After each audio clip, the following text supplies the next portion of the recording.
You know, there are some movies that are just powerful. And I think we can all agree that Toy Story 3 is right at the top of that list. I mean, how many of us cried like babies watching it?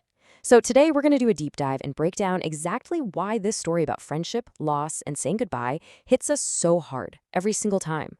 Let's get right into it. And really, that's what this whole story comes down to, isn't it? This one question. It's something every single one of us has to deal with in our lives. And that's exactly what makes this movie so, well, so real. Okay, so here's our game plan. We're going to walk through this story in 5 parts. We'll start with Andy growing up, dive into the whole Sunnyside situation, talk about the great escape, then that terrifying moment at the dump, and finally, we'll get to that goodbye. First up, the moment that kicks this whole thing off. So, Act 1, Andy grows up. And wow, is this a jolt. We see Andy, the kid we've watched for 2 movies, and he's suddenly 17. He's packing for college. The posters are coming down. It's the end of an era, for real. And right away, the movie just hits you with this gut punch of a dilemma. Andy hasn't really played with his toys in years, but you can see he just can't bring himself to get rid of them. The bond is still there. So he comes up with what seems like a perfect plan. Woody goes to college with him, and the rest of the gang, his family, gets stored safely up in the attic. But of course, that's not what happens. One simple mistake, that's all it takes. Andy's mom sees the bag, thinks it's trash, and just like that, the plan is out the window. The toys think they've been thrown away, and in a total panic, they end up in a donation box headed for a daycare called Sunnyside. Which brings us to our second act, the Sunnyside deception. And look, at first glance, this place seems like a dream come true. I mean, a never-ending supply of kids to play with them? Forever? For a toy, that's basically heaven. They are legitimately thrilled. And who's there to greet them? This guy, Lotso Hugging Bear, or Lotso. He's the leader, he gives them the grand tour, and he seems perfect. He's soft, he's friendly, he smells like strawberries for crying out loud. He sells them on this idea of a perfect toy utopia. Yeah, about that paradise, the dream turns into a nightmare like instantly. As you can see, the promise and the reality are 2 very different things. This paradise is a prison. The playtime is just getting mauled by toddlers in the caterpillar room, and that friendly, welcoming leader, turns out he's running the place like a ruthless dictator. So what makes a strawberry-scented bear so evil? Well, his backstory is actually pretty heartbreaking. He was loved deeply by a little girl named Daisy, but he got lost. And when he finally made his way back home, she'd replaced him. And that betrayal, that feeling of being thrown away, just twisted him into what he is. His philosophy became, if I can't be happy, no one can. Okay, Section 3, Rescue and Escape. Now, while all this is going down, Woody, he's actually safe. He managed to escape and found an amazing new home with a wonderful little girl, Bonnie. But Woody is Woody. He's a loyal friend. The second he finds out what's really happening at Sunnyside, he doesn't hesitate. He's got to go back and save his friends.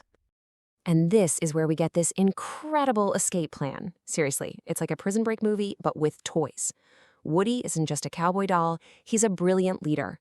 He sneaks back into the fortress, he gets Buzz back on their side, and the whole gang works together to pull off this amazing, high-stakes escape. And now for Section 4. The landfill. This is where things get intense. The escape plan was genius, but it all comes apart at the very end, and they find themselves in the one place no toy ever wants to go, the dump. They are so close, you can taste the freedom. And then, Lotso corners them. A huge confrontation happens, everything descends into chaos, and our heroes get tossed into a garbage truck.